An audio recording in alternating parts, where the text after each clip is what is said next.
सबको मेरा हाँ विपुल भैया स्टार्ट कर सकते हैं। सबको मेरा नमस्कार।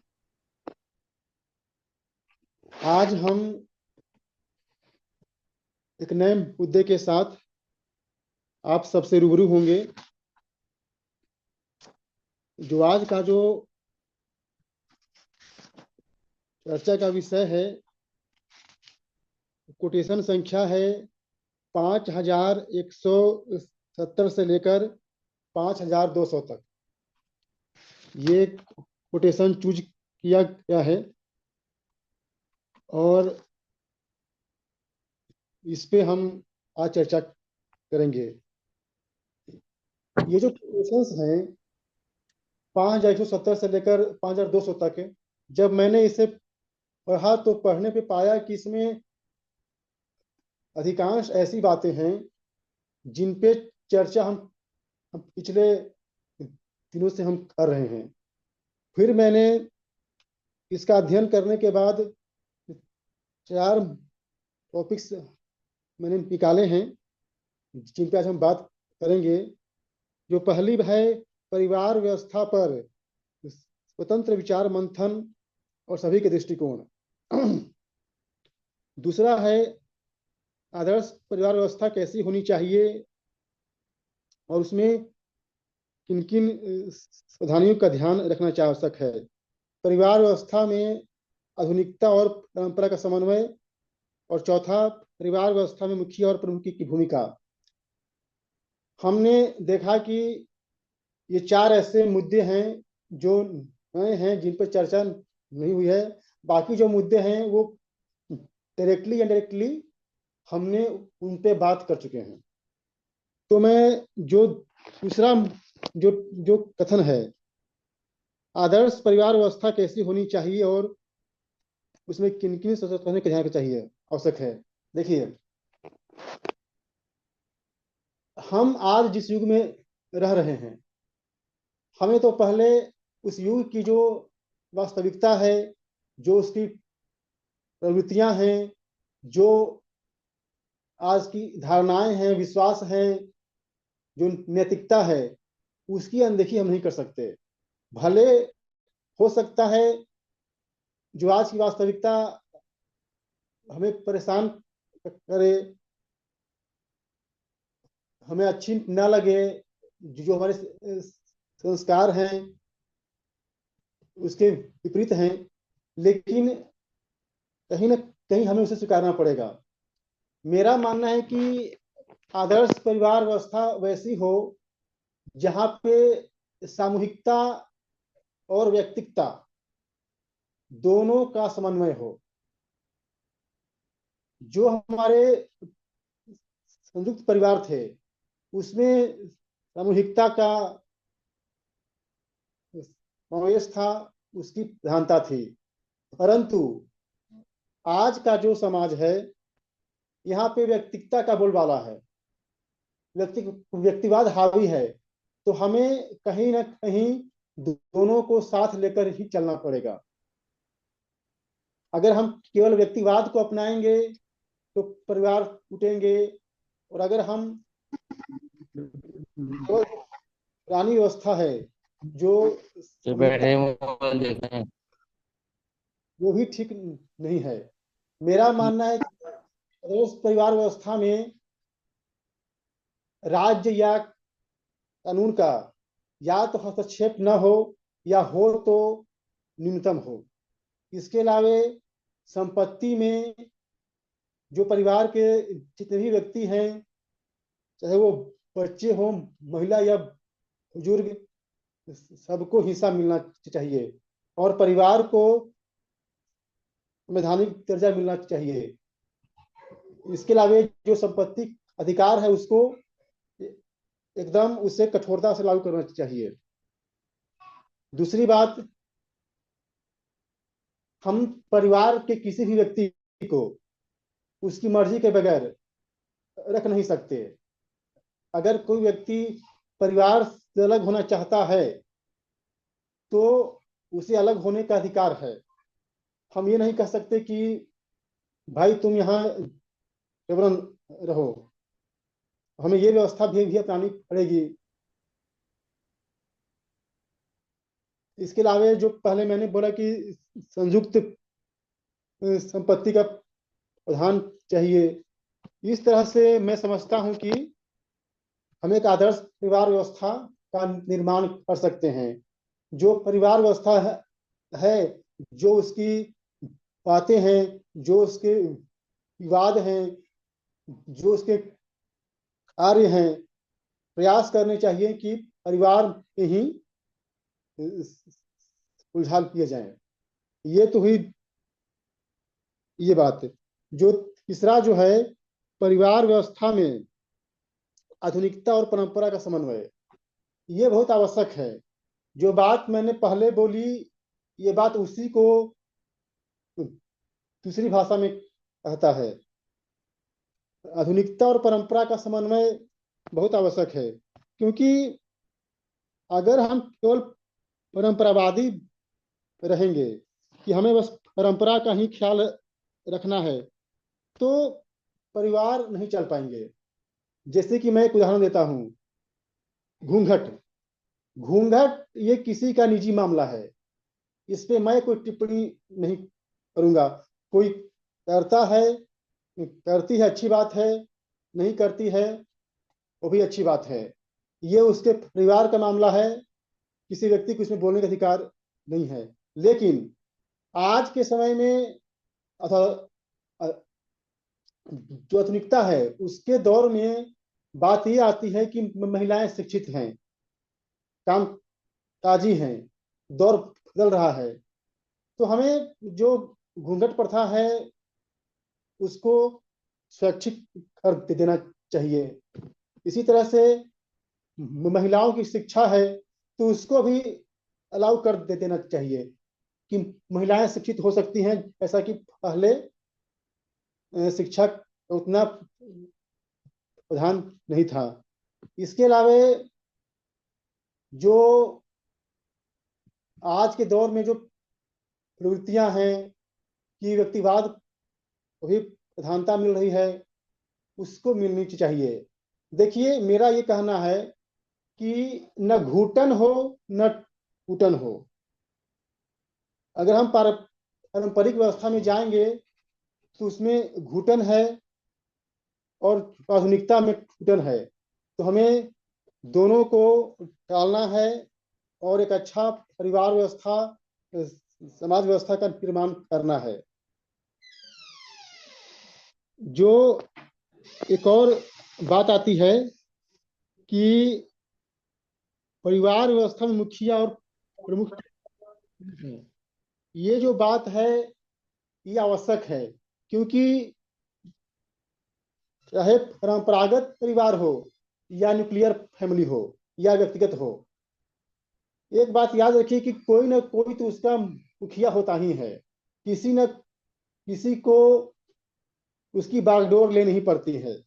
मेरा मानना है कि चाहे कोई भी व्यवस्था हो, पारिवारिक हो, स्थानीय हो या राष्ट्रीय हो, मुखिया का होना आवश्यक है। अब बात यह आती है कि मुखिया कैसा हो, तो इसकी दो आवश्यकताएं हैं। पहला, मुखिया अधिकार संपन्न हो, और दूसरा, मुखिया समझदार हो। मुखिया को अधिकार होना ही चाहिए। अगर मुखिया को अधिकार नहीं रहेगा तो उसके रहने का कोई मतलब नहीं है। उसी तरह मुखिया को समझदार होना चाहिए।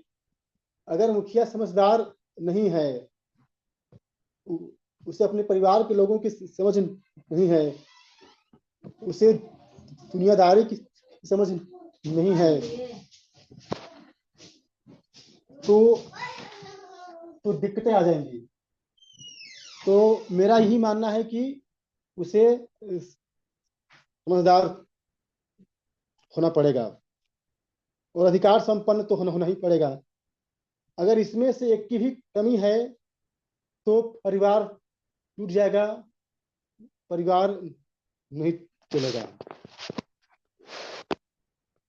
अब जो सबसे पहला जो विषय था कि परिवार व्यवस्था पर स्वतंत्र विचार मंथन और सभी के दृष्टिकोण। देखिए, इसको हमने अंत में इसलिए किया कि हम लोग पिछले 1 माह से इस पे चर्चा कर रहे हैं।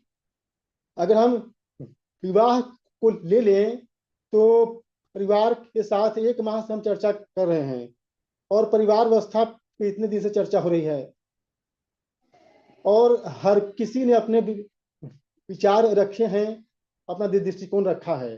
तो हमको लगता है कि इसमें अलग से कुछ बोलने की आवश्यकता नहीं है।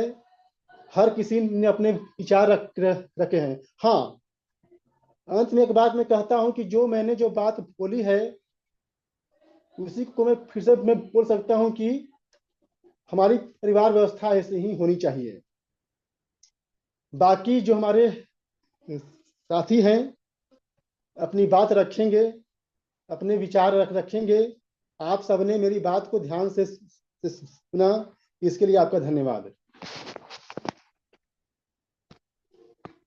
धन्यवाद विपुल जी। मैं इस विषय पर थोड़ा सा रख देता हूँ। वैसे तो हमारी चर्चा आज निरंतर चल ही रही थी, लेकिन आज की जो चर्चा है उसमें एक सुझाव भी मांगा गया है कि हम लोगों ने जो अब तक समझा है कि एक आदर्श परिवार व्यवस्था कैसी हो, उस पर सब अपना अपना विचार रख सकते हैं। तो मैं अपना विचार रख रहा हूँ कि न तो वो परंपरावादी रूढ़िवादी हो जाए, ना बिल्कुल नवीन हो जाए। जो उचित हो वो होनी चाहिए। दूसरा, मैं सीमित शब्दों में ये कहूंगा कि परिवार व्यवस्था को लोकतांत्रिक होना चाहिए। लोकतांत्रिक होने का यहाँ अर्थ ये है कि जैसे लोकतंत्र में 140 करोड़ लोग हैं और वो लोग मिलकर के एक संविधान का निर्माण करते हैं, संविधान कानून का निर्माण करते हैं और उसमें फिर एक व्यवस्था का निर्माण होता है। तो उसके बाद देखते हैं आप, वहाँ एक मुखिया चुना जाता है, एक प्रमुख चुना जाता है। जो देश में जो राष्ट्रपति है वह प्रमुख है। परिवार में एक वैसे ही प्रमुख का चुनाव होना चाहिए। राष्ट्रपति के पास भले ही बहुत अधिक अधिकार ना हो, वह अधिकार संपन्न न हो, लेकिन उसकी पदवी को बहुत गरिमामयी और सम्मानजनक बनाया गया है। परिवार में किसी बुजुर्ग की ऐसी भूमिका होनी चाहिए ताकि उनका भी मान सम्मान, उनकी भी जो है उपस्थिति बनी रहे। और एक हम ये देखते हैं कि एक मुखिया के साथ साथ, एक प्रमुख के साथ साथ एक मुखिया का चुनाव होना चाहिए और मुखिया भी लोकतांत्रिक होना चाहिए। जैसे देश में 140 करोड़ लोग मिल करके जो है वह चुनाव करते हैं, वैसे ही एक चुनाव की प्रणाली होनी चाहिए और बहुमत के आधार पर जो है मुखिया का चुनाव परिवार में किया जा सकता है। वो मुखिया उसी प्रकार की भूमिका में है जिस प्रकार की भूमिका में देश में प्रधानमंत्री होता है। तो प्रमुख को हम लोग राष्ट्रपति की भूमिका में देखते हैं और मुखिया को हम लोग जो है वह प्रधानमंत्री की भूमिका में देखते हैं। और जो परिवार के जो सदस्य हैं उनको हम लोग 140 करोड़ लोग या समाज की स्थिति में देख रहे हैं, वह समाज की एक छोटी इकाई है। ऐसे में हमारा जो पूरा परिवार है वह एक लोकतांत्रिक परिवार हो सकता है। तो परिवार की तुलना हम समाज से कर लेते हैं। परिवार के द्वारा बनाए गए जो कानून है, नियम है, उनको हम संविधान मान लेते हैं। परिवार के द्वारा द्वारा चुने गए मुखिया और प्रमुख को हम राष्ट्रपति और प्रधानमंत्री की भूमिका में मान लेते हैं। यहाँ पर जो परिवार है वो मुखिया से ऊपर होगा। वह परिवार जो है परिवार के बनाए हुए संविधान से भी ऊपर होगा।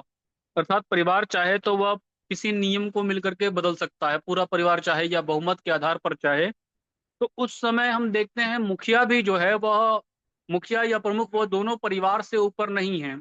वह परिवार में किसी एक व्यक्ति से तो ऊपर है, लेकिन जब पूरे परिवार की बात आती है तो मुखिया की भी यह बाध्यता है कि वह परिवार की बात मानेगा। और नहीं मानता है तो पूरा परिवार चाहे मिल करके मुखिया को बदल सकता है। तो ये पूरी एक लोकतांत्रिक व्यवस्था बननी चाहिए परिवार के भीतर। संपत्ति का विभाजन जो है वह समान रूप से होना चाहिए और सबका समान रूप से सम्मान भी होना चाहिए। तो परिवार को मैं वास्तव में लोकतंत्र की ही एक छोटी इकाई देखता हूँ। जैसे एक लोकतांत्रिक व्यवस्था में स्वतंत्रता और सहजीवन दोनों आवश्यक हैं, उसी तरह से परिवार में भी यह मैंडेटरी है कि व्यक्ति बिल्कुल स्वच्छंद ना हो जाए उसकी स्वतंत्रता भी बनी रहे और उसमें सहजीवन भी हो। अर्थात बिना सहजीवन के ना तो आप परिवार चला सकते हैं ना लोकतंत्र चला सकते हैं। दोनों ही व्यवस्थाओं का मूल आधार जो है वह सहजीवन दिखाई देता है। ऐसे में ये कहना गलत नहीं होगा कि जो लोकतंत्र है या जो हमारी व्यवस्था है जिसको हम भारतीय व्यवस्था कह रहे हैं, उस व्यवस्था की एक छोटी इकाई जो है वह आप प्रोटोटाइप कह लीजिए, एक छोटा छोटा सा जो प्रोटोटाइप है वो परिवार है। अर्थात परिवार में वह सारे गुण होते हैं जो लोकतंत्र में होते हैं, और वहीं से हम लोकतंत्र सीखते हैं। वहीं से हम चुनाव प्रणाली, वहीं से निर्णय लेने की क्षमता, वहीं से जो है व्यवस्था के निर्माण की क्षमता, वो सारी की सारी चीजें जो हम सीखते हैं वो परिवार से ही सीखते हैं। तो मुझे लगता है जब परिवार जो है वह लोकतंत्र का एक छोटा सा प्रतिबिंब है, उसी की छाया है, और उसे लोकतंत्र, जब हम लोकतांत्रिक व्यवस्था में हैं तो परिवार को भी लोकतांत्रिक ही होना चाहिए। कभी ऐसी व्यवस्था रही होगी जब राजतंत्र चलता होगा, उसके अनुसार परिवार व्यवस्था रही होगी। जब हम लोग लोकतंत्र में हैं तो परिवार व्यवस्था भी लोकतंत्र के समानांतर या उसके प्रतिबिंब स्वरूप होनी चाहिए, अर्थात वह भी लोकतांत्रिक होनी चाहिए। धन्यवाद। बाकी के सभी साथी अपनी बात रख सकते हैं।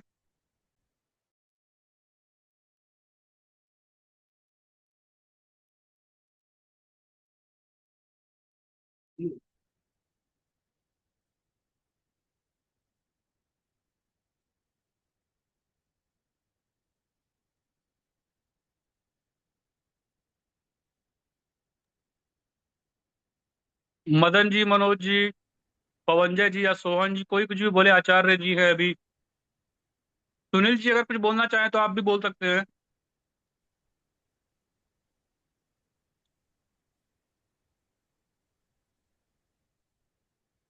आदरणीय सभी को नमस्कार। ओ, जी बताइए। जी आदर्श परिवार के बारे में मैं बताना चाहता हूँ कि आदर्श परिवार हमारे भारतीय परिवेश में पहले था, मगर पश्चिम की आधुनिकता के कारण धीरे धीरे आदर्श परिवार खत्म खत्म हो रहे हैं, विघटन हो रहा है परिवार का। आदर्श परिवार वो परिवार कहलाते हैं जो सभी आपस में प्रेम से रहते थे और सभी का सहयोग करते थे। वो सुख में है कि दुख में सभी में सहयोग करते थे, और वो सभी को अपना मानते थे। चाचा चाची, भाई भतीजा, बुआ, मौसी, मामा, सबको अपना एक परिवार की इकाई मानते थे वो। और अब धीरे धीरे विघटन होने के कारण आदर्श परिवार में खत्म हो रहा है, क्योंकि परिवार छोटा हो रहा है धीरे धीरे। अब ये परिवार छोटे का मतलब, अब एक घर में जैसे कोई, पहले दो भाई थे, अब दोनों भाई के एक एक पुत्र है, या फिर एक भाई है तो उसको एक पुत्र एक बेटी रहेगी, तो उससे क्या परिवार कम हो रहा है। हम्म, मतलब बन नहीं पा रहा है। वो चाचा है, मौसी है, और इनके रूप। तीसरा मैं बोलूँ, परिवार व्यवस्था में आधुनिकता और परंपरा को समझ हम परि, परिवार में आधुनिकता की तो जरूरत है हमें, क्योंकि समय के अनुसार हमें ढलना होगा। अगर हम समय के अनुसार परिवर्तन नहीं करेंगे तो परंतु परिवर्तन भी वही करना चाहिए जो समाज के लिए हितकारी हो। चौथा है परिवार व्यवस्था में मुखिया और प्रमुख की भूमिका। परिवार में मुखिया मुखिया के बारे में मैं कहना चाहता हूं कि परिवार का मुखिया अगर ईमानदार, निष्पक्ष होगा तो वो परिवार कभी भी नहीं टूटेगा, क्योंकि वो सभी को समान भाव से न्याय देगा, समान भाव से सभी को वो देगा। हमने कई परिवारों में देखा मुखिया को, तो के उन्होंने परिवार को समान रूप से अपने, परंतु अब वर्तमान समय में हम देख रहे हैं कि परिवार के जो मुखिया रहते हैं वो अपने बेटा बेटी को ही आगे बढ़ाना चाहते हैं, वो स्वयं बढ़ना चाहते हैं। अगर परिवार में 5 भाई है तो परिवार का मुखिया है तो उसके बच्चे बच्चे को वो पढ़ाई के लिए बाहर भेजेगा या अच्छी शिक्षा के लिए देगा, मगर उसके जो भाई है, बड़े भाई या छोटे भाई जो भी हो, उनमें द्वेषता की भावना रखेगा वो। तो मेरा मतलब कहने का ये है कि परिवार में मुखिया निष्पक्ष होना चाहिए, जो सभी को साथ लेकर चले और सभी का करे। पूर्व में पहले ऐसा था, परिवार के मुखिया रहते थे कि अपने, भले वो स्वयं परिवार पे न्यूछावर हो जाते थे। न्यूछावर का मतलब वो बहुत ज्यादा काम करते थे परिवार के सारी, उनके बेटे बेटी, मगर वो अपने भाई के, अपनी बहन के प्रति सहिष्णुशील थे। वो उनको आगे बढ़ाना चाहते थे, परंतु वर्तमान समय में ऐसा नहीं हो रहा है। और मेरे प्रमुख की मुखिया, प्रमुख मुखिया प्रमुख दो अलग अलग है। प्रमुख, परिवार का प्रमुख वो रहता है कि हाँ वो, उसमें बुजुर्ग आ जाते हैं, कुछ भी आ जाता है, कोई भी आ जाता है उसमें, प्रमुख में क्या मुख को काम दे दिया, प्रमुख को काम दे दिया। परंतु मेरे कहने का मतलब यह है कि इसमें महिलाओं को भी, वर्तमान समय में महिलाओं को भी आगे हमें बढ़ाना होगा। क्योंकि अब हम वर्तमान समय में देख रहे हैं कि पुरुष से महिला आगे निकल रहे हैं, पढ़ाई के क्षेत्र में हो के हर क्षेत्र में। हमने अभी देखा, हमारा रिजल्ट देखा अभी, अभी यूपीएससी का रिजल्ट आया, और S I I sorry IAS IPS का रिजल्ट आते हैं तो महिला उसमें टॉपर आती है। तो हमें उनको, उनका गुण मानना चाहिए, मतलब उनकी, उनके, मतलब जो उनका एजुकेशन है, शिक्षा है, या जो बौद्धिक शिक्षक है, उसको मानकर उनको प्रमुख और मुखिया का स्थान परिवार में हमें देना होगा। और इससे हमें ये फायदा होगा कि हमारे परिवार की उन्नति होगी और प्रगति होगी, जिससे हमारे आने वाली पीढ़ी, हमारे बच्चे अच्छे पढ़ेंगे, अच्छे संस्कार मिलेंगे, और अच्छे, उनको अच्छी नौकरी जो भी करना चाहे वो, कुछ भी करना, जिस क्षेत्र में जाना चाहे उसमें उनको प्रगति उन्नति मिलेगी। बस मैं इतना कहना चाहता बाबा जी धन्यवाद। नमस्कार। जी पवन जी बताइए। बाबा हैं? बाबा जी हैं। अच्छा अच्छा। देखिए ऐसा है, मुखिया वही होता ही है। मुखिया का शाब्दिक अर्थ मुख से लिया गया है। मुख पूरे शरीर का दर्पण होता है। तो जैसा परिवार होता है वैसा मुखिया होता है। अब अगर आजकल लोगों में एक चलन आ गया है कि हर चीज को एक पैमाने में रखना चाहते हैं कि आदमी अच्छा हो, निरपेक्ष हो, संस्कारवान हो, राम जैसे आदर्श उनको सबको देखते हैं, दिखाई पड़ते हैं। जो खुद कभी भी पालन न कर सके, ऐसा भी वो सोच लेते हैं कि हमारा मुखिया ऐसा हो। इसलिए मुखिया नहीं हो पा रहे हैं परिवारों में। यह बात, यह धारणा मन से निकालनी पड़ेगी। हमारा जैसा परिवार है, शराबियों का परिवार है, तो उसमें जो श्रेष्ठ होगा वो मुखिया उसे होना चाहिए। पॉकेट मारों का परिवार है तो उसमें जो श्रेष्ठ होगा उन लोगों में वो मुखिया उसका हो जाएगा। वो उनके परिवार का श्रेष्ठ होगा। और मुखिया अपने सभी अंगों का देखभाल करता है। ऐसा नहीं होता है कि वो दाहिने अंग को कम पोषण दे और बाएं अंग को कम पोषण दे। वह उचित पोषण सबको देता है। बस ये है कि दायां अंग वर्किंग में ज्यादा रहता है तो दाएं अंग के पास ताकत ज्यादा अर्जित हो जाती है, क्योंकि वह वर्क ज्यादा करता है। मुखिया पोषण सबको देता ही देता है।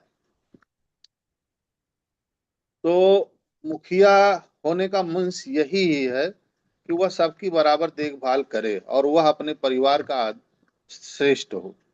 बाकी वह कितना अच्छा हो, समाज इसका निर्धारण नहीं कर सकता। उसका जैसा परिवार हो उसमें के जो श्रेष्ठ व्यक्ति होंगे वो मुखिया चुने जाएंगे स्वतः ही।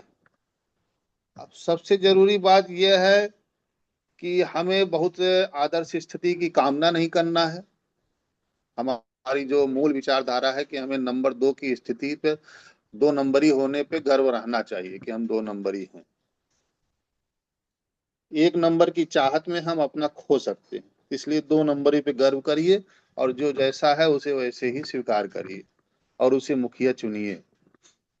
दूसरी बात यह है कि लोकतंत्र होना चाहिए। कि जिससे कि कभी मुखिया अगर गड़बड़ी कर रहा हो, परिवार वाले उससे परेशान हो, तो मुखिया को वो बदल सकते हैं। तो ये हो गया कि मुखिया बदला जा सकता है। तीसरी बात यह है कि सभी संपत्तियां परिवार की होनी चाहिए, पर्सनल संपत्तियां नहीं होना चाहिए। जब पर्सनल संपत्ति नहीं होंगी तो तमाम जो पारिवारिक झगड़े हैं वो स्वतः ही खत्म हो जाएंगे। जो तमाम पारिवारिक झगड़े हैं जिससे परिवार टूटता है, वह स्वतः ही खत्म होना है। तो इस तरह से परिवार बना रहेगा और हर परिवार अपना मुखिया चुनेगा। और जब प्रत्येक परिवार में मुखिया होंगे तो गांव में भी अपना मुखिया होगा। उसे किसी सरकार के जरूरत नहीं पड़ेगी कि सरकार आवे हमारा चुनाव करावे तब हम अपना मुखिया, समाज खुद अपना एक मुखिया चुनेगा जो सामाजिक होगा, सरकारी नहीं होगा, जिसके ऊपर यह कभी कोई आरोप नहीं लगा पाएगा कि यह भ्रष्ट हो गया, क्योंकि वो सरकारी है ही नहीं है, वो सामाजिक है। समाज उसको खुद चुनेगा। तो धीरे धीरे जब हम इस व्यवस्था को आगे बढ़ाते रहेंगे तो हमारी जो समाज में अच्छे लोग आइडेंटिफाई नहीं हो पा रही है, समाज में अच्छे लोगों की पहचान होनी चाहिए। हर आदमी आज चौराहे पे खड़ा होकर कह देता समाज खत्म हो गया, समाज में अच्छे लोग नहीं। क्यों नहीं कह ले जाता है? क्योंकि समाज में अच्छे लोग आइडेंटिफाई हो नहीं पा रहे हैं, उनका पहचान नहीं हो रहा। जब हर परिवार अपने परिवार का सबसे अच्छा व्यक्ति चुनेगा तो समाज भी अपने समाज का सबसे अच्छा व्यक्ति चुन लेगा। तो अच्छे व्यक्तियों की आइडेंटिफाई हो जाएगी और फिर यह कहना आसान नहीं होगा ठगों के लिए कि समाज में अच्छे लोग नहीं। तो इस तरह से एक सामाजिक ढांचा का निर्माण होगा और जिसे हम स्वतः स्वयं कर सकते हैं, जिसकी हमें आज जरूरत है। क्योंकि आज हम एक बच्चे को जन्म दे रहे हैं तो हमारे 4 भाई हैं, अगर हम चारों मिल के एक परिवार के स्वरूप आज दे ले जाएंगे तो जो परिवार से रिश्ते खत्म हो रहे हैं वह चीजें खत्म नहीं होंगी। धन्यवाद। धन्यवाद पवन जी। बाकी के साथी भी अपनी बात रख सकते हैं। आज की जो हमारी चर्चा है, ये चर्चा बेसिकली हमारी इतने दिन से जो चर्चा चल रही थी परिवार व्यवस्था पर, उसका एक तरह से आप लोग कंक्लूजन मान सकते हैं। और चर्चा में जैसा लिखा गया है कि परिवार व्यवस्था पर सबके कुछ ना कुछ अपने विचार होंगे ही। कैसा आदर्श होना चाहिए, किस प्रकार की व्यवस्था होनी चाहिए, कोटेशन में ये भी लिखा हुआ है कि इसमें क्या क्या समस्याएं आ सकती हैं। तो मुझे लगता है कि हर कोई कुछ ना कुछ, किसी के पास विचार होंगे या कुछ समस्याएं होंगी, वो अपनी बात को रख सकते हैं। जी धन्यवाद।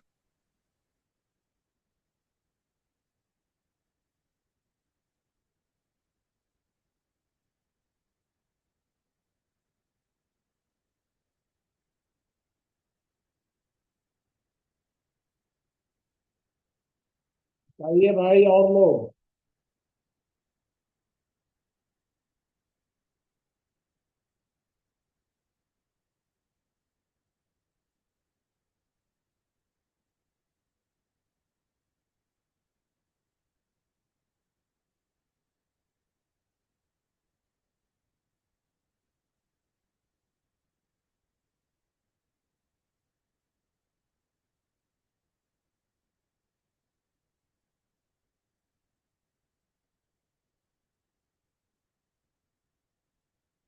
ये आज तो पूरा विषय खुला हुआ है।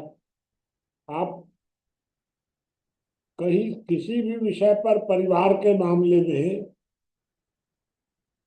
आप ये यह भी हम लोग को सोचना है कि परिवार के मुखिया की नियुक्ति कैसे होगी, चुनाव से होगी या कैसे हम लोग मुखिया नियुक्त करेंगे। फिर एक बात और आएगी कि जो मुखिया चुना जाएगा उस पर नियंत्रण कैसे होगा, क्योंकि अगर मुखिया मनमानी करने लगे तो क्या होगा। इस तरह के कई विषय हो सकते हैं। और भी परिवार पर जितनी चर्चा हुई है, सारे विषयों को आप ले सकते हैं आज। इसलिए आज कहीं दिक्कत नहीं है बोलने में।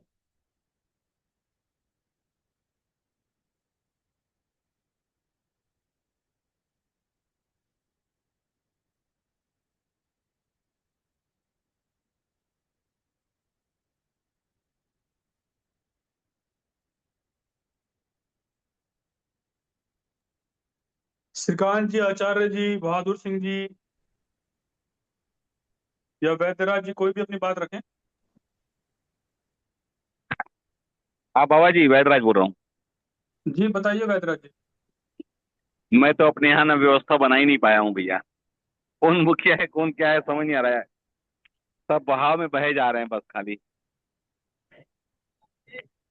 ये 2 लड़के हैं, मैं हूँ, मेरी पत्नी और मेरी पोतियां 3। एक बड़ा लड़का जो है वो, उसकी मनमर्जी को हम लोग रोक नहीं पाते। पूरा खर्चा उसी के हाथ में दे दिए, जो करना है करो, सारा व्यवस्था लेन देन तुम ही करो। वो ले लिया, स्वीकार कर लिया है। फिरार क्या चल रहा है कुछ समझ में नहीं आता हमारे यहाँ तो अभी। तो मैं सीख रहा हूँ, अच्छी बात है, आप लोगों से कुछ सीखने को मिल जाए, कुछ चर्चा करके हम लोग घर में कुछ सुधार कर पाए, जान पाए। तो देखते हैं, अभी तो हम लोग आप समस्याएं भी बता सकते हैं कि क्या क्या समस्याएं आ रही हैं। समस्याएं हैं कि एक मत तो कुछ है नहीं किसी विषय, धंधे के विषय में भी, घर के विषय में भी। और प्रगति हम लोग अवरुद्ध होते जा रही है, पहले से कम होते जा रही है। समस्या यही है और कुछ नहीं। अभी स्वस्थ, सभी लोग स्वस्थ हैं, ज्यादा कोई ऐसा कोई बीमारी उमारियां किसी के नहीं है। बुजुर्ग लोग चले गए हैं, मैं बुजुर्ग को संपर्क में नहीं हूँ, बुजुर्ग जैसा मेरे में दिमाग भी नहीं है। चल रहा है, किसी किसी बुजुर्ग के संपर्क में हूँ तो वो है मुनि जी बस मेरे। ठीक है, अब मैं सीख रहा हूँ। ठीक है। और कोई कुछ?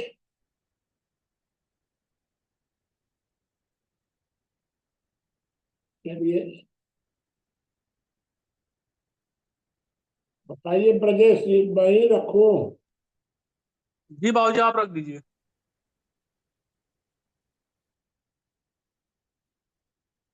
कि हम लोग एक परिवार व्यवस्था बना रहे हैं। प्रश्न उठता है, एक सिद्धांत आपको एक बता देते हैं। किसी परिवार में या समाज में या देश में जितने ज्यादा नियम कानून होंगे, उस इकाई के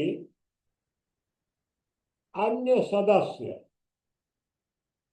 नाबालिग रह जाएंगे, भले उम्र उनकी 80 साल हो जाए, लेकिन उनकी योग्यता का विकास नहीं होगा। इसका मतलब ये है कि परिवार में भी परिवार के सदस्यों को अगर आप स्वतंत्रता नहीं देंगे तो वो परिस्थिति अनुसार फैसला नहीं कर पाएंगे, निर्णय नहीं कर पाएंगे। एक बात आप सोचिए कि अगर कहीं आग लग गई है,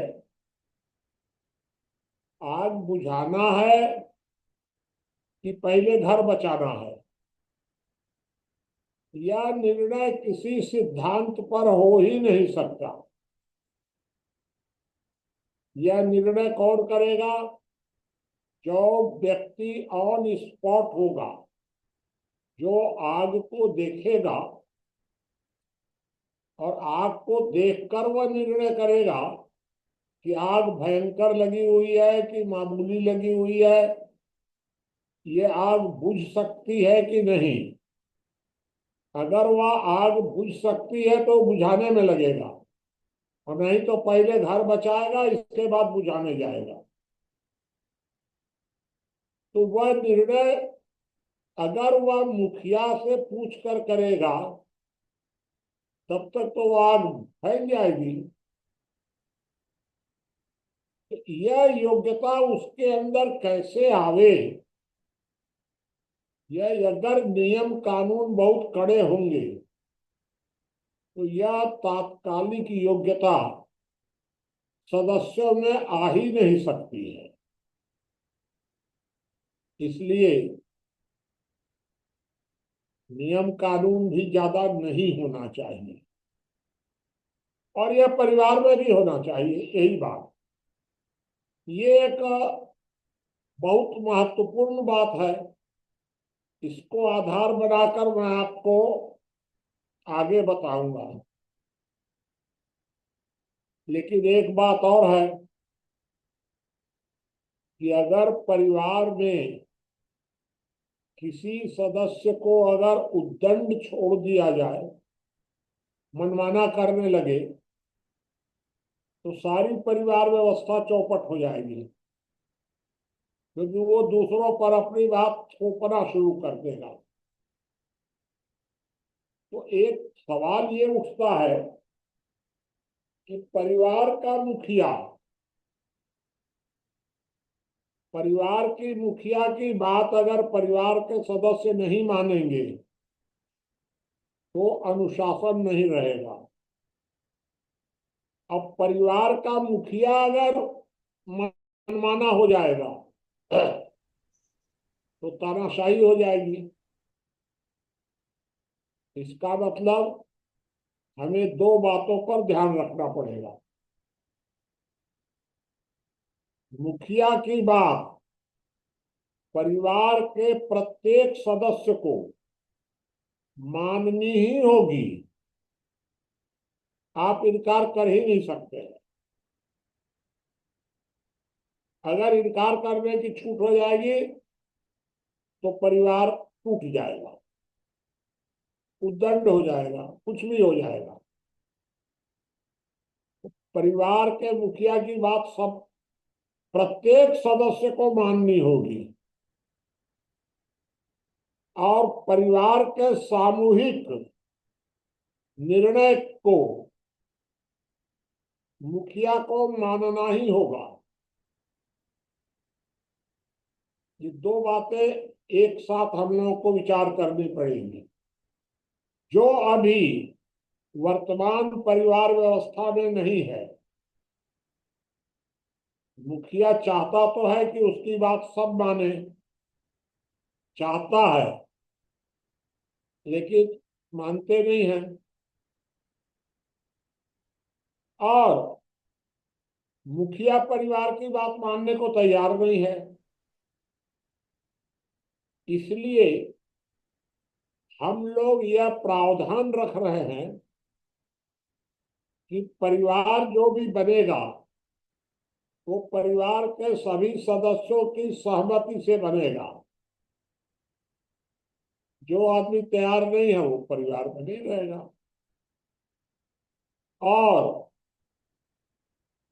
कोई भी व्यक्ति, परिवार का कोई भी सदस्य तत्काल परिवार छोड़ सकता है, तुरंत।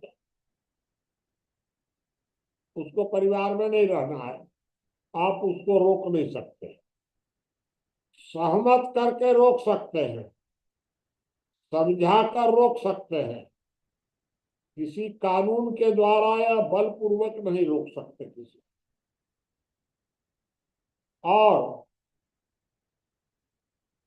परिवार के किसी भी सदस्य को किसी भी समय परिवार से निकाला जा सकता है। ये दो बातें अगर रहेंगी तो परिवार में केस, मुकदमा, विवाद होंगे ही नहीं। सबको छोड़ने की स्वतंत्रता हो और निकालने का डर हो। ये दोनों बातें वर्तमान में नहीं है, क्योंकि परिवार को आपने संगठनात्मक इकाई नहीं माना है, प्राकृतिक इकाई मान लिया। कानून में लिख दिया कि परिवार में ब्लड रिलेशन अनिवार्य है, पत्नी को छोड़कर, ये कानून में लिख दिया। क्यों अनिवार्य है? अगर कोई व्यक्ति हमारे परिवार का सदस्य बनने के लिए सहमत है और हम उसको अपने परिवार का सदस्य बनाने को सहमत, इसमें किसको दिक्कत क्यों होनी चाहिए? यदि दोनों की सहमति है तो दोनों को जुड़ जाने दीजिए। या इस कानून की जो कमी है उस कमी को समाप्त करने की जरूरत है कि क्यों आप बाध्य क्यों कर रहे हैं। अगर आप छूट भी दे देंगे तो 99% परिवार तो ब्लड रिलेशन में ही बनेंगे, आम तौर पर बनते ही हैं, उसी तरह बनेंगे, क्योंकि लड़का पैदा हुआ, लड़की पैदा हुई तो ब्लड रिलेशन से ही हुई है, तो बनेंगे उसी तरह। लेकिन इसके लिए आपको कानून बनाने की क्या जरूरत है? अगर कोई 100 में एक परिवार ऐसा हो गया कि जो किसी को लेना चाहता है बाहर से, ले लेने दीजिए उसको। ये हम लोगों को एक ध्यान रखना पड़ेगा। दूसरी बात कि परिवार के किसी भी सदस्य को आप भेदभाव मत करिए। महिला हो, पुरुष हो, इसका कोई भेदभाव आप मत करिए। अगर आप भेद करेंगे तो अवश्य ही दिक्कत पैदा होगी। ये तो स्वाभाविक रूप से महिला और पुरुष के बीच में फर्क है, वो तो स्वाभाविक है, उतना तो महिलाएं भी समझती हैं। तो पुरुष प्रधान व्यवस्था, इसको तिलांजलि दे दीजिए। अगर परिवार में सब लोग बैठ करके अगर कहीं तय होने लग जाए कि हमारे परिवार का मुखिया कौन होगा, 99% परिवारों में महिलाएं पुरुषों को ही चुनेंगी। 99%, 95% समझ लीजिए। लेकिन रोकने की क्या जरूरत है कि नहीं पुरुष ही प्रधान होगा? इस मान्यता को अब छोड़ देने की जरूरत है। सब लोग बैठ करके, महिला पुरुष सब बैठ करके जो भी निर्णय करना चाहे सबको करने दीजिए। तीसरी बात यह है कि परिवार के किसी भी सदस्य को जब तक उसकी सहमति ना हो तब तक आप दंड नहीं दे सकते। दंड तो सिर्फ आप इतना ही दे सकते हैं कि उसको परिवार से निकाल दीजिए। इससे ज्यादा आप क्या दंड देंगे? आप उसको मार पीट नहीं सकते हैं, उसको बंधक नहीं बना सकते हैं, किसी तरह का उसका आप मौलिक अधिकार छीन नहीं सकते जब तक कि वो सहमत न हो। अगर वो सहमत है तो आप उसको चाहे जान ले लीजिए, कोई बात नहीं है। अन्यथा आप किसी भी प्रकार से उसके मौलिक अधिकार को छीन नहीं सकते, दंड नहीं दे सकते, बहिष्कृत कर सकते हैं। और बहिष्कार तो यही होगा कि भाई आप उसको कह दीजिए कि भाई तुम जाओ, या तो तुम परिवार की बात मानो और या तुम जाओ। इस तरह का हम एक ढांचा बना सकते हैं। अब एक महत्वपूर्ण बात आपसे हमको करनी है कि परिवार का मुखिया चुना कैसे जाएगा, क्या तरीका होगा उसका। हम लोग जो सोच रहे हैं, जो विचार है मेरे दिमाग में जो है वो मैं आपको बताऊं। परिवार का मुखिया कैसे चुने जाएगा इसकी कोई कानून बनाने की जरूरत नहीं है। सिर्फ आप परिवार में दो कानून बनाइए। सरकार के तरफ से दो ही कानून परिवार में लागू किए जाए। एक, परिवार की सारी संपत्ति संयुक्त होगी, एक कानून हो गया बस। दूसरा एक कानून बनाइए कि परिवार की सारी स्वतंत्रता संयुक्त होगी। तो संपत्ति और स्वतंत्रता ये दोनों व्यक्ति के मौलिक अधिकार हैं। आप उसकी सहमति के बिना छीन नहीं सकते। न उसकी आप संपत्ति छीन सकते हैं, न स्वतंत्रता छीन सकते हैं। इसलिए हम लोगों ने ये बनाया कि परिवार में सभी सदस्यों की सहमति होनी चाहिए और संपत्ति और स्वतंत्रता संयुक्त होनी चाहिए। इसका मतलब कि अगर परिवार का कोई सदस्य कोई अपराध करता है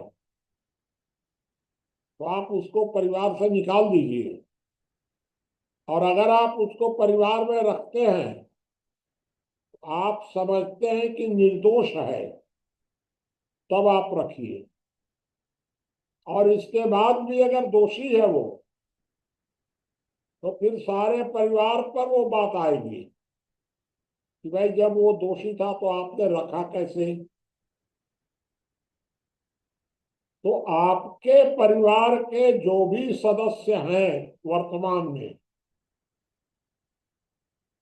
वे समाज के सामने मतलब सरकार के सामने उनकी गारंटी होनी चाहिए कि ये अपराधी नहीं है। यह गारंटी होनी चाहिए। और दूसरी बात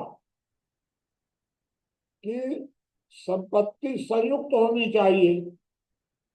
इसका मतलब अगर कोई परिवार का कोई भी सदस्य अगर जुआ खेलता है, हार गया, भरेगा कहां से? उसके पास तो कुछ है ही नहीं है। सामने वाला लेगा कहां से? तो सामने वाला ले भी नहीं सकता कुछ भी, क्योंकि संपत्ति तो उसकी है ही नहीं। इस तरह परिवार पर केवल कानून के द्वारा दो बातें लागू होगी। कानून से, सरकारी कानून से, उसकी संपत्ति संयुक्त होगी और स्वतंत्रता संयुक्त होगी। तो परिवार का मुखिया कैसे चुने जाएगा? मुखिया चुनना है कि नहीं चुनना है, ये परिवार अपनी प्रणाली तय करे। परिवार को पूरी स्वतंत्रता दी जाए कि आप किस तरह अपना परिवार चलाना चाहते हैं, आप निर्णय कीजिए। परिवार को यह स्वतंत्रता दी जाए कि आप अपना संविधान बना सकते हैं। जब आप संविधान अगर बना लेंगे तो संविधान के मुताबिक मुखिया काम करेगा, और अगर आप संविधान नहीं बनाना चाहते हैं तो डायरेक्ट आप चलाना चाहते हैं, डायरेक्ट चलाइए। हर नियम कानून सब बैठ के करिए। परिवार को कैसे चलाना है इसकी सारी स्वतंत्रता पूरे परिवार को दे दी जाए। नियम कानून, क्या नियम होंगे, क्या कानून होंगे, सब परिवार बनावे। सरकार को उसमें किसी प्रकार का कोई दखल देने की जरूरत नहीं है। तब तक जरूरत नहीं है जब तक कोई परिवार नहीं छोड़ता है। अगर परिवार का कोई सदस्य किसी के खिलाफ कोई रिपोर्ट करने जाना चाहता है थाने में, नहीं जा सकता हूं जब तक परिवार का सदस्य है, परिवार की सहमति चाहिए। यह जब अनुशासन हो जाएगा तब अपराध भी घट जाएंगे। लेकिन मैं इस बात के पक्ष में नहीं हूं कि परिवार के बहुत से नियम कानून, जैसे अभी हम लोगों ने बात की कि परिवार का एक प्रमुख होना चाहिए, मेरे विचार से तो जरूर होना चाहिए। लेकिन प्रमुख होना चाहिए कि नहीं होना चाहिए, यह बात हम उसको सलाह दे सकते हैं कि भाई इस तरह का ढांचा बनाओगे तो अच्छा रहेगा। और लेकिन हम किसी परिवार को बाध्य नहीं कर सकते हैं। कोई परिवार का सदस्य मंदिर जाना चाहता है, मान लीजिए कोई महिला मंदिर जाना चाहती है और परिवार रोक देता है, उसको रुकना पड़ेगा, वो स्वतंत्र नहीं है। और नहीं तो परिवार छोड़ना पड़ेगा। तो परिवार का अनुशासन होना चाहिए। लेकिन यह बात एकदम जरूरी है कि परिवार का मुखिया परिवार की बात मानने के लिए बाध्य होगा। परिवार मुखिया की बात मानने के लिए बाध्य नहीं है। परिवार का प्रत्येक सदस्य मुखिया की बात मानने के लिए बाध्य है। ये दोनों के बीच में अंतर है। इस तरह जो परिवार में चुनाव की बात है, चुनाव प्रणाली परिवार अपना तय कर लेगा कि हमको कैसे चुनना है। हम लोग उनको सलाह दे सकते हैं। इस तरह भाई मैं तो इस मत का हूं कि परिवार में एक प्रमुख होना चाहिए जो बुजुर्ग हो, सम्मानित हो परिवार में और बुजुर्ग हो, और उसकी भूमिका राष्ट्रपति की होना चाहिए, कानून से नहीं। सब लोग बैठ करके तय करें कि भाई हमारे यहाँ परिवार के प्रमुख को ये अधिकार होंगे। फिर मेरे विचार से ये भी है कि परिवार का प्रमुख परिवार के सदस्यों की राय लेकर एक मुखिया अपॉइंट करते हैं। प्रमुख तो आपको मुखिया का चुनाव करने की भी जरूरत नहीं पड़ेगी। चुनाव तो एक ही होगा परिवार प्रमुख का। अब परिवार प्रमुख का सब लोग बैठ करके चुनाव कर लेंगे बुजुर्ग व्यक्ति का। उसमें जरूरी नहीं है कि महिला हो या पुरुष हो, जिसमें होगी योग्यता हो, जिस बुजुर्ग में वो बन जाएगा। प्रमुख अपॉइंट करेगा मुखिया को। इस तरह से अगर कोई मुखिया कुछ गलती करता है तो प्रमुख के पास अपील करने का होगा। किसी सदस्य को मुखिया की बात नापसंद है, प्रमुख को अपील करेगा वो कि देखिए ऐसा ऐसा हो रहा है। इस तरह एक परिवार का ढांचा बन सकता है, बनना चाहिए। लेकिन नियम कानून, सरकार के नियम कानूनों को उसमें ज्यादा हस्तक्षेप नहीं करना चाहिए। ये मैंने आपको कुछ संक्षेप में बताया है, क्योंकि कई बातें इसमें आई हैं। आप अब आगे आप कुछ बोल सकते हैं, प्रश्न कर सकते हैं। अभी तो सब लोग बचे ही हुए हैं बोलने के लिए। मदन जी, आप कुछ कहना चाह रहे हैं?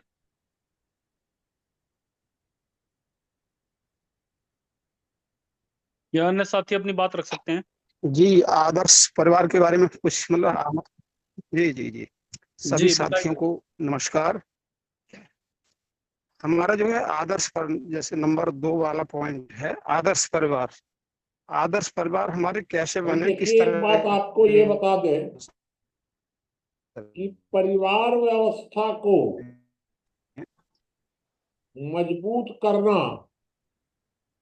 बहुत जरूरी है। अगर परिवार व्यवस्था वर्तमान तरीके कमजोर होती गई तो सारी अव्यवस्था पैदा हो जाएगी। तो परिवार व्यवस्था को मजबूत भी होना चाहिए और परिवार व्यवस्था में थोड़ा सा संशोधन भी होना चाहिए। वर्तमान जो परिवार व्यवस्था है कि वो जन्म से ही मुखिया बन गया, मुखिया को कोई रोक नहीं सकता, और कोई नियंत्रण किसी का नहीं होगा मुखिया पर। कई परिवारों में तो ये समस्या है कि जो जन्म से मुखिया बना है वो मरते तक रह जाता है। अब जब वो मरते तक वही मुखिया है तो जेनरेशन गैप शुरू हो जाता है। अब ये जनरेशन गैप का मतलब आप समझ रहे होंगे कि जब कोई लड़का बालिग हो जाता है तो बालिग होता है तो उसको आमतौर पर पिता के लिए उचित माना गया है कि उसके साथ भाई तरीके व्यवहार करें। ये होता नहीं है। अब आप तो बचपन में ही मालिक बन गए, बड़े लड़के थे वहीं से आप मालिक हैं। आपका लड़का कब मालिक बनेगा, कब निर्णय करेगा? ये जनरेशन गैप जब शुरू होता है और आपका लड़का आपसे ज्यादा योग्य है, आप उसको पावर देना ही नहीं चाहते हैं, तब परिवार में फिर टकराव शुरू होते हैं वृद्ध और युवक के बीच में। अच्छा हो कि इसको हम लोग टाल दें लोकतांत्रिक तरीके से, ये जनरेशन गैप का भी झगड़ा खत्म हो जाए। इसलिए हम लोग दो पद की कल्पना किए कि एक राष्ट्रपति का पद और एक प्रधानमंत्री का। ये दो पद की हम लोग कल्पना किए। ये सुझाव है। चलिए बताइए। और मेरा एक प्रश्न है। हाँ, मुनि जी बताइए। मुनि जी नमस्ते। नमस्ते भाई, बताइए। हाँ, मेरा प्रश्न ये है, जैसे परिवार में एक पति पत्नी है और किन्हीं कारणों से पति जो है वो अ, पत्नी अपने पति को छोड़ देती है, लेकिन परिवार को नहीं छोड़ना चाहती है, तब वहाँ क्या होगा? कि कोई दिक्कत नहीं है। हाँ।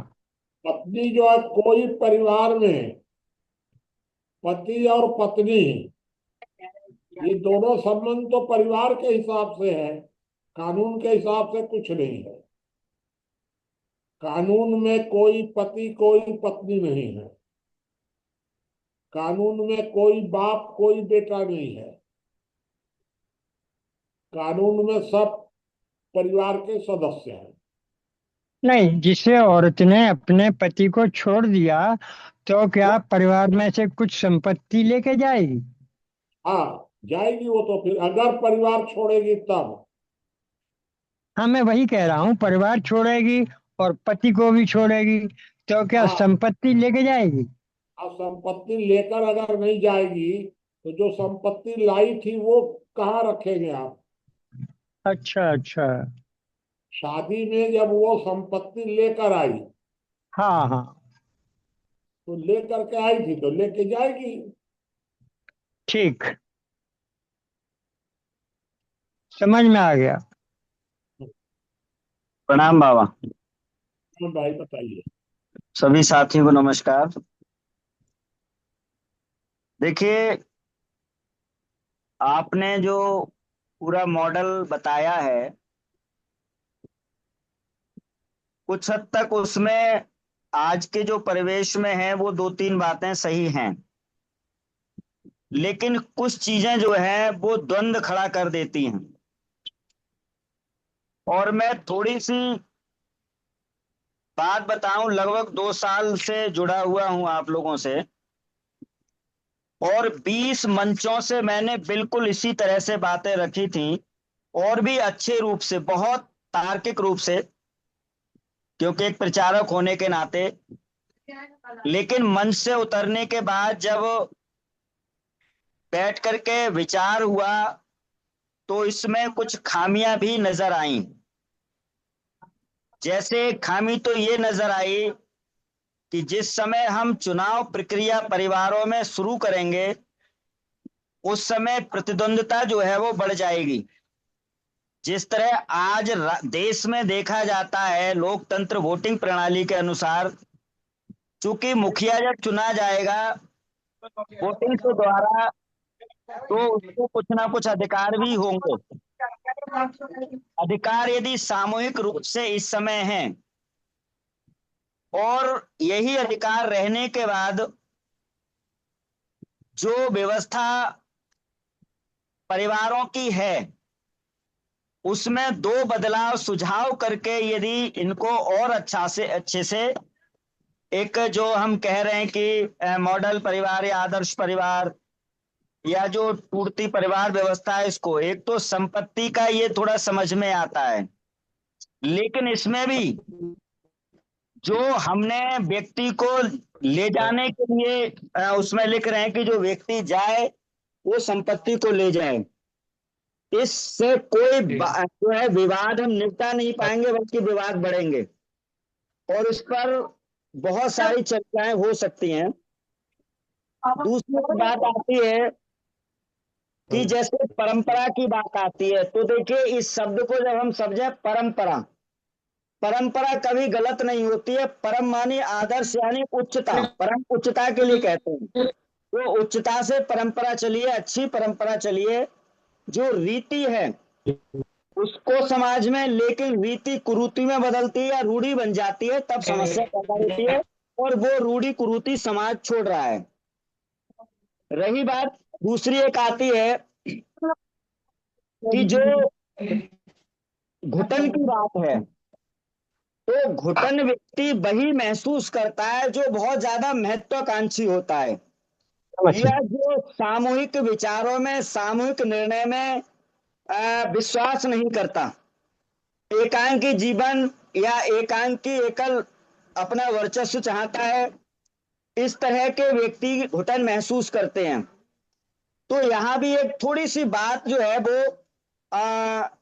थोड़ी सी यदि हमने उनको बहुत ज्यादा जो है निकालने का, या आप जा रहे हो परिवार से जाइए, मैंने कई बार इस बात को कहा है, देखो परिवार को चलाने के लिए 3 चीजें हैं, और इस पर कोई बात नहीं आई थी। जैसे एक तो ब्लड जो रिलेशन है ही, ब्लड रिलेशन के बाद में संवेदनाएं और भावनाएं बहुत जरूरी हैं। संवेदनाएं से ही व्यक्ति जुड़ सकता है।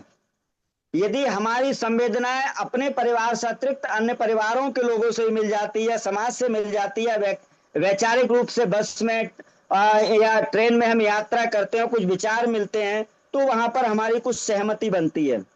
तो संवेदनाएं और भावनाएं जो होती है वो परिवार को बहुत महत्वपूर्ण जोड़ने के लिए कड़ी है।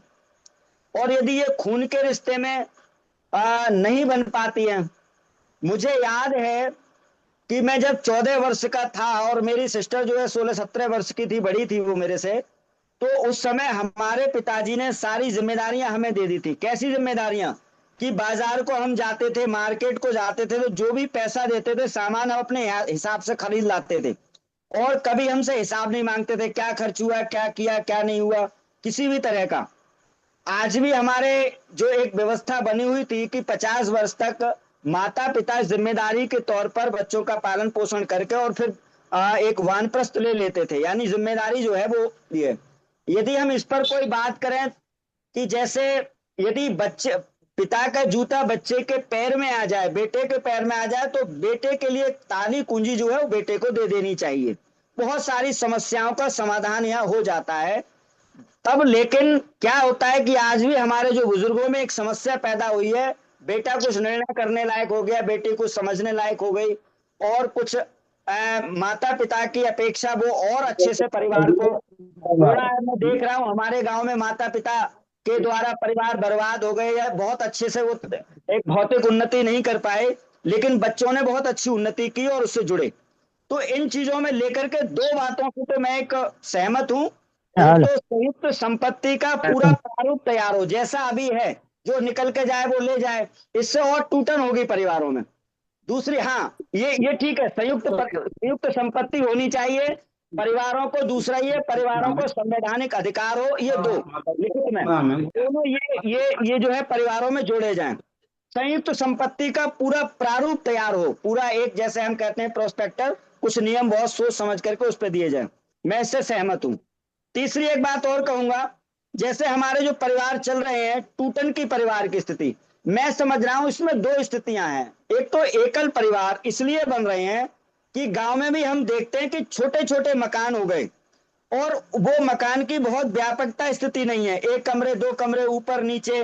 तो ये थोड़ा सा जो समय का प्रभाव हुआ है, बाजारीकरण हुआ है, भौतिकवाद, ये कई चीजें जो हैं वो एकल परिवार की ओर लेके जा रही हैं। लेकिन एकल परिवार में आप इस तरह से उसको जोड़िए जैसे संयुक्त परिवार के रूप में, कि आप 1 महीने में एक बार बैठिए और जो मुखिया आपने चुना है, या आप मुखिया जिसको भी मानते हो, चुनाव प्रणाली में हो सकती है, लेकिन उसमें कोई ना कोई एक व्यवस्था जरूर बनाई जाए।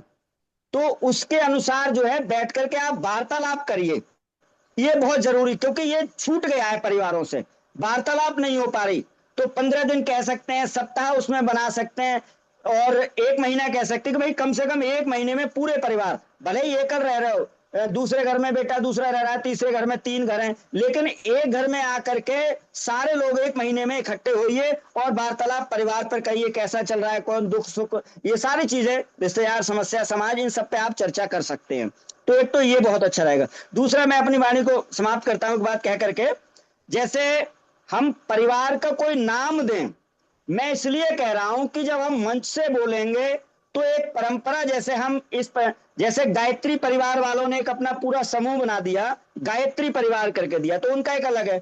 हम इसको आदर्श परिवार कह सकते हैं, कुटुंब परिवार कह सकते हैं, या कोई और नाम सामूहिक रूप से सोच करके उसको दे सकते हैं कि भाई पूरा कुटुंब 1 महीने में बैठिए और उस पर जो है सुख दुख की चर्चाएं हैं और अन्य चर्चाएं हैं, लाभ हानि की चर्चाएं हैं, बिजनेस की चर्चाएं हैं, संवेदनाएं हैं, रिश्तेदारी हैं, संबंध है, पढ़ाई लिखाई है, बच्चों की जिम्मेदारियां हैं, जो भी बातें परिवार में आती हैं उन सबकी जो है आप 1 महीने में एक बैठक करिए, बैठ करके 15 दिन में बैठक करिए, पाक्षिक या साप्ताहिक करिए, बैठ करके चर्चा जरूर करिए। यदि हम इसको और आगे तक ले जाएंगे बहुत इस चीज के लिए, तो जो भारतीय समाज की संरचना है उसमें हम कहीं ना कहीं जोड़ने का और एक व्यवस्थित रूप दे देंगे उनको, और वो उसको मान लेंगे।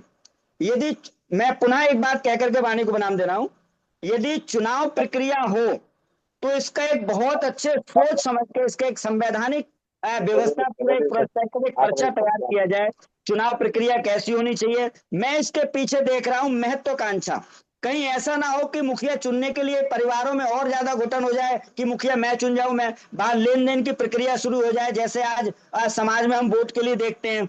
तो उन चीजों को लेकर के, क्योंकि मुखिया जब चुना जाएगा तो कुछ अधिकार भी उसके भी होंगे, ऐसा नहीं है कि वो उसके अधिकार कुछ नहीं रहेंगे, केवल कर्तव्य से ही जोड़ा जाएगा, जो अन्य लोग होंगे परिवार के उनको भी। तो ये एक व्यवस्था जो है वो इस पर जरूर सोचा जाए, विचार किया जाए। बाकी मैं 2-3 चीजों से सहमत हूं, ये होना चाहिए परिवारों में। जी धन्यवाद। यहाँ मैं एक बात कहना चाहता हूँ। आप जी बताइए। आपने जो कुछ कहा है उसमें बहुत कुछ ठीक भी है, लेकिन परिवार के मुखिया का चुनाव गांव के प्रधान के चुनाव की तरह वैमनस्यतापूर्ण नहीं होगा, न वो क्षेत्र के विधायक के चुनाव की तरह बुराइयां, अच्छाइयां और लड़ाइयां पैदा करेगा। वो तो परिवार है, एक यूनिट है, और उसमें तो सब लोग मिलकर के आसानी से अपना मुखिया चुन लेंगे। ठीक है, देखिए बाबा सुनील, एक सवाल का जवाब दे दो। हाँ बताइए। जैसे पत्नी अगर घर में आएगी तो क्या वह अपना हिस्सा, परिवार का जो एक एक व्यक्ति का हिस्सा है वो लेके आएगी? हाँ, लेके आती ही है अभी भी। अभी भी जो लड़की की शादी होती है तो आप उसमें खर्च कर देते हैं, वो जो खर्च करते हैं वो उसको दे दीजिए, वो खर्च करे ना करे लड़का वाले जाने। भाई अभी हम लोगों के मारवाड़ी लोगों में एक रिवाज अभी भी है कि पूछते हैं लड़की वाले, लड़का वाले, आप कितना खर्च करेंगे? लड़की वाले ने कहा कि भाई हम तो 15 लाख रुपया खर्च नमस्ते भैया। करती है। ठीक है, कुछ लिया? लाख रुपया खर्च कर सकते हैं तो 15 लाख का वो लोग बता देते हैं कि भाई इतना जेवर दे दीजिएगा, इतना कपड़ा दे दीजिएगा, इतना 1 लाख रुपया खिलाने पिलाने में खर्च कर दीजिएगा। 15 लाख का हिसाब बता दिए।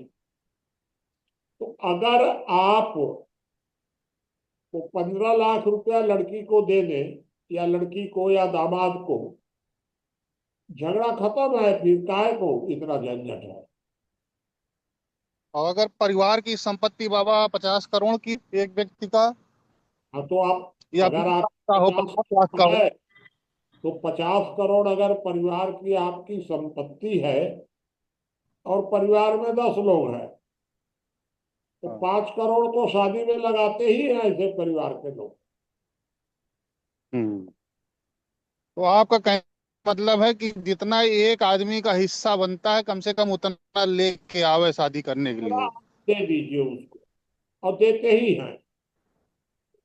अभी भी आम तौर पर यानी करीब करीब हिस्सा के थोड़ा कम या ज्यादा अंदाज से उतना देते ही हैं, खर्च करते हैं। ये खर्च की रिवाज अपने आप खत्म हो जाएगा।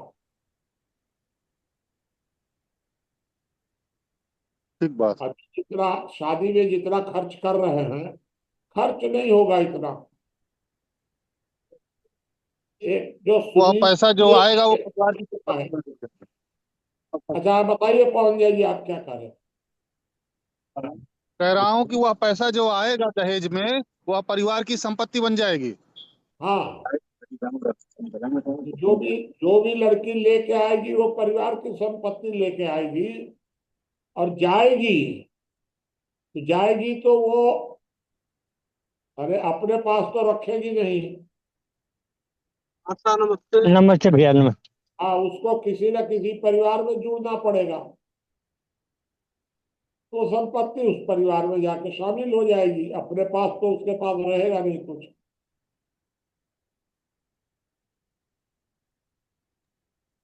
एक सुनील देव जी ने जो बताया, मैं भी समझता हूं कि परिवार में अगर चुनाव प्रणाली लागू होगी उसके दुष्परिणाम भी होंगे। फिर सुनील देव जी ने ये नहीं बताया कि इसका क्या विकल्प हो। नमस्ते भैया। किसी परिवार का प्रमुख या मुखिया चुनने का क्या तरीका होना चाहिए, इस तरीके पर हम ही लोग विचार नहीं करेंगे तो कौन करेगा? तो एक मैंने सुझाव दिया, एक एक सुझाव ये था कि परिवार के लोग बैठ करके और मुखिया चुन लें। एक दूसरा सुझाव मैंने ये दिया कि अगर ऐसा उचित नहीं दिखता है तो परिवार के प्रमुख को चुन लें। भाई प्रमुख तो बुजुर्ग आदमी बनेगा, पावरलेस, सम्मानित। तो हम परिवार के प्रमुख को चुन लें और परिवार का प्रमुख सब लोगों से चुपचाप बातचीत करके एक मुखिया को चुन दे। इससे भी चुनाव टाला जा सकता है। ये दोनों तरीके हो सकते हैं। और कोई तरीका होगा तो हम लोग और विचार कर सकते हैं उस तरीके पर। दूसरी बात सुनील देव जी ने कही कि परिवार में आपसी चर्चा होनी चाहिए, बिल्कुल होनी चाहिए। संवेदनशीलता होनी चाहिए, होनी चाहिए। घुटन नहीं होनी चाहिए, बिल्कुल नहीं होनी चाहिए। लेकिन अगर किसी परिवार में ये तीनों बीमारियां हैं, घुटन भी है, संवादहीनता भी है, संवेदनशीलता भी नहीं है, उस परिस्थिति में क्या किया जाए? तो क्या परिवार छोड़ने की अनुमति नहीं दे दी जाए? मैं बताऊं बाबा? हाँ हाँ, बताइए। देखिए, यदि परिवार में घुटन है तो मैंने बताया था घुटन के दो ही कारण हैं। एक तो ये है कि वो व्यक्ति महत्वाकांक्षी है। दूसरी बात यह है वो सामूहिक निर्णय में विश्वास नहीं करता, अपनी वर्चस्ववादिता कायम करना चाहता है, तब वो घुटन महसूस करता है। उसके लिए वहां पर जैसे ये विकल्प दिया जाए कि भाई आप ज्ञान एक परिवार के लोगों से बात कर सकते हैं, आप बैठ करके, जैसे आपने बताया ही था, आप बैठ करके चर्चा करिए, सामूहिक निर्णय के लिए जो है एक महत्वता दीजिए। चुनाव की जगह मुखिया की है कि एक परंपरा होती है हमारे यहाँ पर, जो हमारे क्षेत्र में परंपरा है, जैसे पिता की मृत्यु हो गई या दादा की मृत्यु हो गई तो जो भोज करते हैं 10वें दिन 10वां संस्कार करते हैं, उसके बाद जो 13वीं संस्कार है, 13वीं का जो है 13वें दिन बैठ करके वो पगड़ी का पहनाते हैं। पगड़ी मतलब कि आज से मुखिया, उसमें रिश्तेदार वगैरह सभी जो है वो एकत्र होते हैं और उसको पगड़ी पहनाते हैं कि भाई आज से हम इनको मुखिया का दायित्व देते हैं। उसमें बड़ा बेटा भी हो सकता है, लेकिन ज्यादातर तो बड़े बेटे ही चुने जाते हैं। लेकिन कई जगह मैंने ये भी देखा है, मेरे सानिध्य में वैदिक एज हुआ है तो बीच का बेटा भी चुना गया है, छोटा भी चुना गया है और बेटी भी चुनी गई है। हमारे पास में गांव जलालपुर है, उसमें बेटी का मतलब चुना हुआ था, भाइयों की सहमति, 3 भाई थे 6 बहनें थी, तो उसमें बहन का मतलब जो मुखिया का चुना हुआ उसको पगड़ी पहनाई गई थी उस समय। और मैं वैदिक एज कर रहा था, संस्कार में संपन्न करा रहा था, तो वहां पर भाइयों ने सहमति से।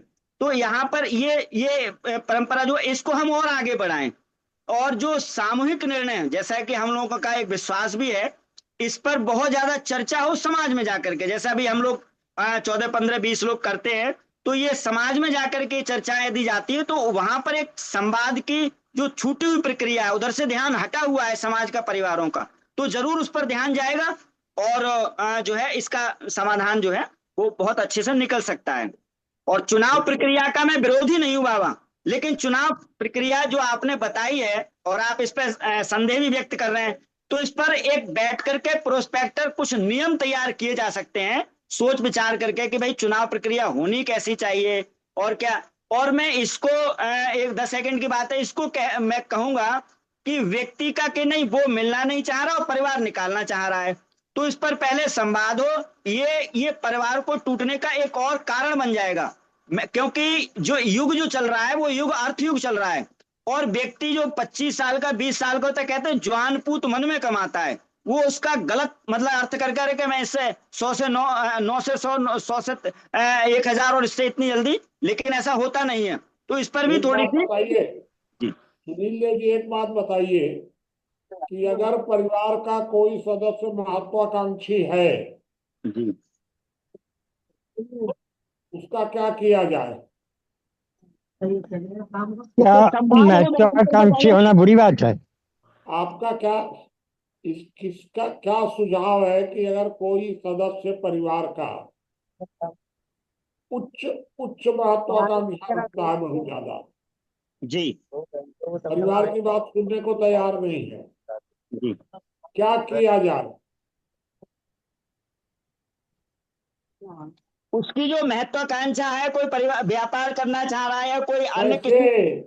आप तरीका बताइए कि उसकी महत्वाकांक्षा को हम लोग तो खूब रोके और मैं वो वही मानने बता को रहा तैयार हूँ। ही नहीं है, तो निकालने के अलावा क्या उपाय है?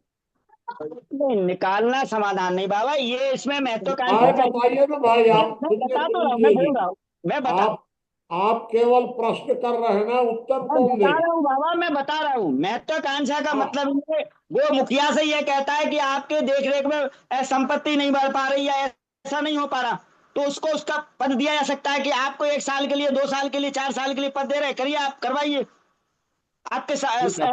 संरक्षण में हम कोई काम करना चलिए, चाहेंगे। और लोग बताइए कोई इस विषय पर कुछ।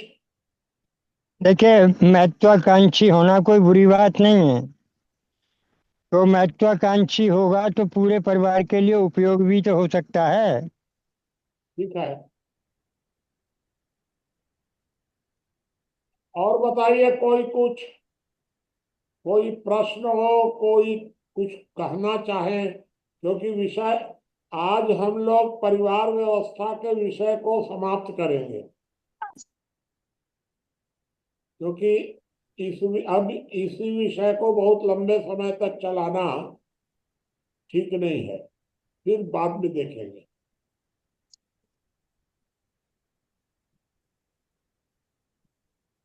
कोई। डाइवोर्स के कारण मुनि जी, हाँ, डाइवोर्स के कारण यूरोप के कई देशों में छोटे परिवार हैं,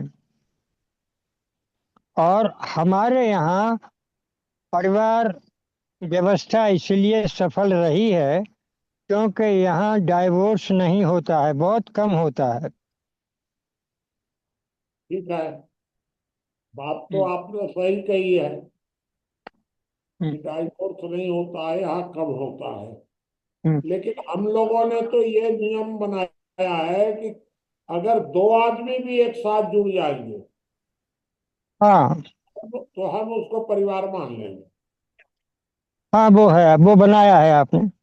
मतलब हर आदमी किसी न किसी परिवार का सदस्य होगा ही, अकेला कोई रह ही नहीं सकता है। जी।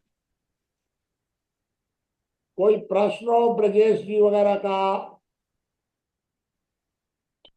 नहीं मुनि जी, बाबूजी, मेरा मेरा एक कोई प्रश्न था। प्रश्न नहीं है। वैद्य राज जी वगैरह, मैंने ये जो एक नया सुझाव आपको दिया है, वो सिर्फ यही है कि परिवार के लोग अपने संचालन के सारे नियम वो अपना परिवार का बनाएंगे।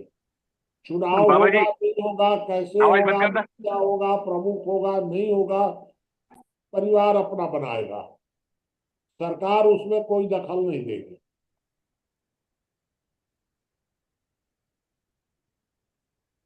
ये हाँ मैंने बाबा जी। संशोधन किया है आज। हाँ, बाबा जी, बताइए वैद्य राज जी। आपने कहा कि कोई अगर परिवार अपना नियम बनाता है और मुखिया या प्रमुख का चुनाव नहीं करता हाँ, तो भी चल जाएगा, ऐसा बोले हैं आपने? तो क्या दिक्कत है? एक परिवार में मान लीजिए 3 लोग हैं, हाँ। सारे नियम तीनों बैठ के ही बनाते हैं दिन भर, हाँ, बनाने 3 लोग दीजिए। अच्छा हो ठीक है। लेकिन हाँ, आप क्या, आप चाहे परिवार में एक मुखिया होना चाहिए, लोकतंत्र होना चाहिए, ऐसा भी चाहते हैं ना आप? होना चाहिए। हाँ। मैं ये कह रहा हूं कि होना चाहिए, लेकिन कानून से नहीं। परिवार हम के परिवार सहमति को से। हम परिवार को सलाह देंगे कि भाई एक परिवार का मुखिया रहेगा तभी अनुशासन कायम होगा। हम्म। परिवार का मुखिया जब रहेगा तभी सरकार के साथ उससे उसके संबंधों पर अरे अच्छा प्रभाव पड़ेगा, सुविधा होगी। ये सब हम लोग लोगों को सलाह देंगे। इसके बाद भी अगर परिवार कहता है कि नहीं हम लोग तीनों मिल के चला लेंगे, चलाने दीजिए। क्योंकि अगर आप पद बाध्य कर देंगे तो अगर 2 ही आदमी हैं, एक मुखिया और एक प्रमुख हो जाएगा फिर, तो वो दोनों को करने दीजिए। ये मैंने सुझाव दिया है। ठीक। लेकिन होना चाहिए मुखिया और प्रमुख परिवार में, अन्यथा बहुत दुर्दशा हो रही है बुजुर्गों की भी, और बहुत दुर्दशा कर रहे हैं बुजुर्ग लोग भी बच्चों की। दोनों तरफ से समस्याएं हैं।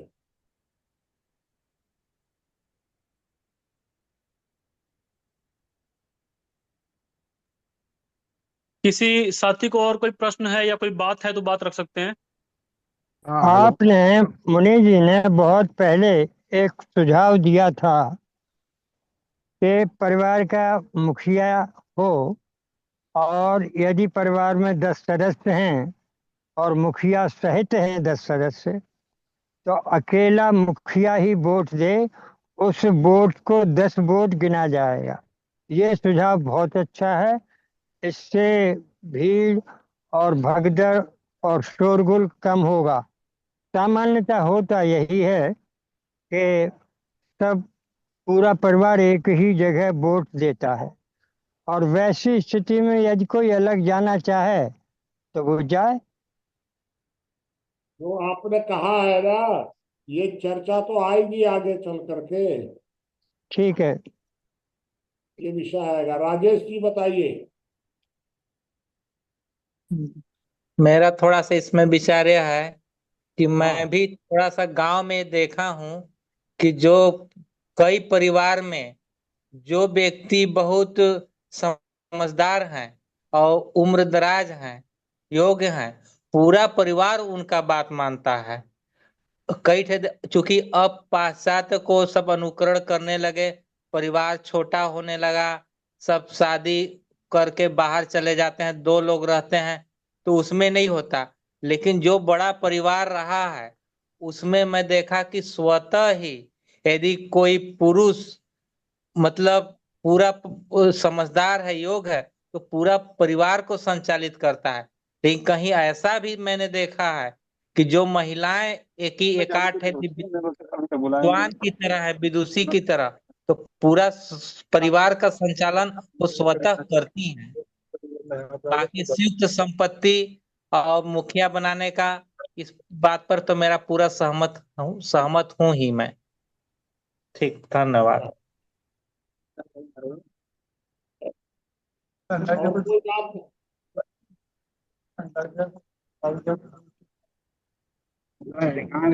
ये प्रजेश जी, अब आप देख सकते हैं। विपुल जी कल का विषय बता देंगे।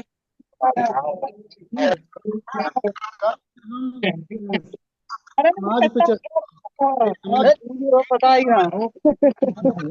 बहादुर सिंह जी अपना माइक बंद कर दीजिए, इनका माइक बंद कर दीजिए। रॉबिन जी, बहादुर सिंह जी का माइक बंद कर दीजिए। हाँ विपुल जी, आप कल का विषय बता दीजिए।